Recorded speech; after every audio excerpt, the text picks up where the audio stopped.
आपने अभी कहा कि शिक्षा में विस्तार तो हो गया, अब सुधार कर रहे हैं, तो सुधार में क्या कर रहे हैं? मैं बताता हूँ। अब तक हमारे एजुकेशन सिस्टम में पहली क्लास से भर्ती होती थी। अब हम ये नवाचार करने जा रहे हैं। हमने 1000 स्कूलों में बाल वाटिका खोल दी है, प्री प्राइमरी एजुकेशन, जो पहले सरकारी स्कूलों में नहीं होती थी। हमने 1000 विद्यालय राजस्थान में अब तक खोल दिए हैं, जिनमें बाल वाटिका भाग 1 और भाग 2, इसको धीरे धीरे हम 3 भागों में बांटेंगे। प्री प्राइमरी एजुकेशन एक तो हम नहीं शुरू कर रहे हैं।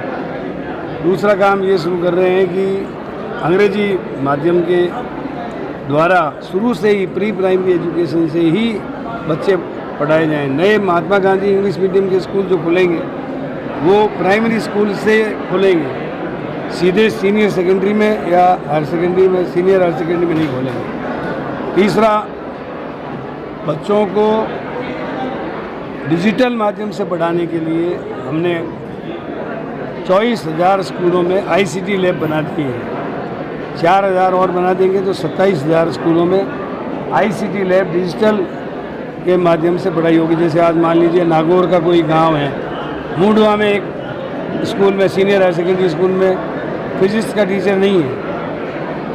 इसकी सूचना मिलते ही निदेशालय में जो हमारा स्टूडियो है वहाँ फिजिक्स का टीचर उपलब्ध हो जाएगा, वो फिजिक्स पढ़ा देगा। इसी तरीके से मेड़ता के स्कूल में मान लीजिए बायोलॉजी का टीचर नहीं है तो वहाँ पता लगेगा, बायोलॉजी का टीचर वहाँ पढ़ा देगा। तो इस तरह से कोशिश ये करेंगे कि डिजिटल माध्यम का अधिक से अधिक उपयोग करें। फिर प्राइमरी में तो ये जो नवाचार करेंगे, इससे हर विद्यार्थी को स्कूल की डायरी दे रहे हैं, उसमें हर महीने अध्यापक और अभिभावक की मीटिंग होगी। उसमें बच्चे का मूल्यांकन किया जाएगा, होमवर्क कर रहा है या नहीं, पढ़ाई में कैसा है, खेल में कैसा है, स्वास्थ्य उसका कैसा है, उसका चेकअप समय समय पर। तो ये जो नवाचार कर रहे हैं उससे विद्यार्थियों में ऐसा लगेगा कि स्कूल मैनेजमेंट कमेटियाँ जो हमारी बनाई हुई हैं वो प्राइवेट स्कूल की तरह उनका मैनेजमेंट करेंगे। हाँ, निश्चित रूप से। लंबे समय से ग्रेड के जो टीचर हैं हमारी जिलों में बैठे हैं, उन पर बैन लगा था। क्या सरकार अभी तक वो चुनाव से पहले नहीं खोलेगी? अभी तो सभी राजस्थान के सभी विभागों में ARD का बैन है। वो बैन हट जाएगा तो उन पर भी विचार किया जाएगा। क्या बना रही है सरकार? कोई पॉलिसी बना रही है?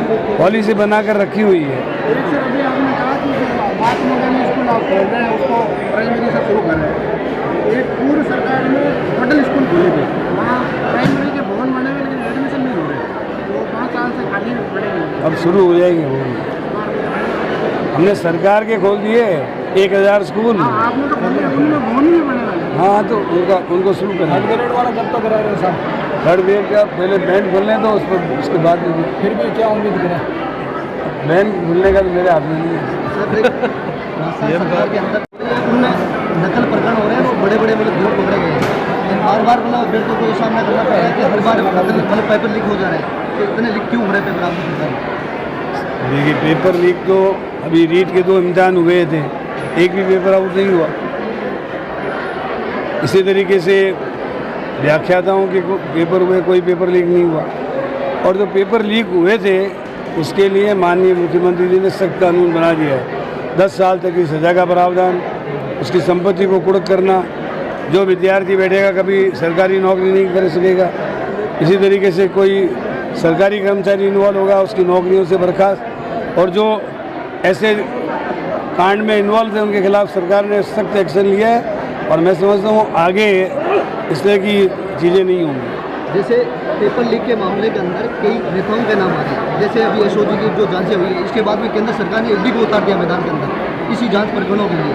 क्या मानते हैं वहाँ पे ED, केंद्र सरकार ने ED को क्यों उतार दिया? कि आपके कई नेताओं के इन्वॉल्व है इसमें? मैं समझता हूँ कि इसके बारे में ED का इससे कोई संबंध नहीं है। SOG खुद ही नियम से कार्रवाई करेंगे।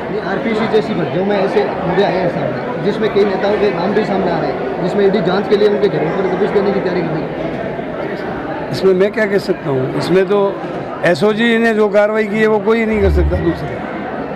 सर, आप तो कदावर नेता रहे और PCC हुई है, तो इसमें क्या मायने निकल रहे हैं? इसके भविष्य में क्या रहेगा संगठन के दृष्टि से? अच्छा रहेगा संगठन के लिए।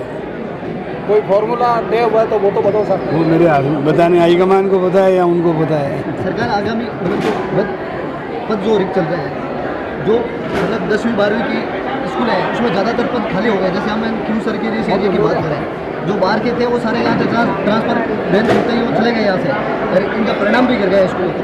तो इनको लेकर आप क्या सरकार थोड़ी देखिए 68,000 रीट के परिणाम आ चुके हैं। 3rd ग्रेड की सारी वैकेंसीज पूरी हो जाएंगी, बल्कि हमारे पास सरप्लस रहेंगे टीचर।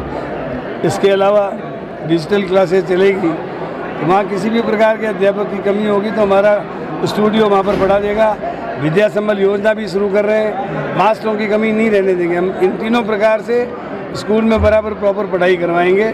और वरिष्ठ अध्यापकों की भर्ती हो रही है, व्याख्याताओं की भर्ती हो रही है।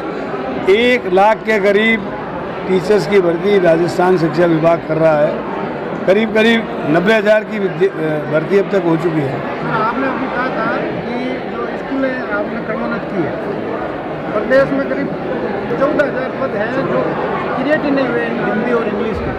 तो ऐसे स्कूल है जिनमें ऐसा स्कूल क्रिएट होते हैं, उसके बाद में पद क्रिएट होते हैं। आप जानते हैं पहले 9वीं आती है, फिर 10वीं, फिर 11वीं, फिर 12वीं, 8वीं से जो हुई हैं, तो उनमें हम बराबर पद देने की कार्रवाई कर रहे हैं। जैसे जैसे विद्यार्थियों की संख्या, क्लासों की संख्या, इनके आधार पर हम ये काम करते रहते हैं। सर विधानसभा के चुनाव नज़दीक आने वाले हैं और ऊपर से लेकर नीचे पार्टी में नीचे तक कांग्रेस में ना गुटबाजी देखने को मिल रही है। उसके लिए हमारे यहाँ कोई गुटबाजी नहीं है। गुटबाजी तो बीजेपी में देखिए 6-6 7-7 मुख्यमंत्री के उम्मीदवार हैं। मुख्यमंत्री हमारे यहाँ कोई गुटबाजी नहीं है।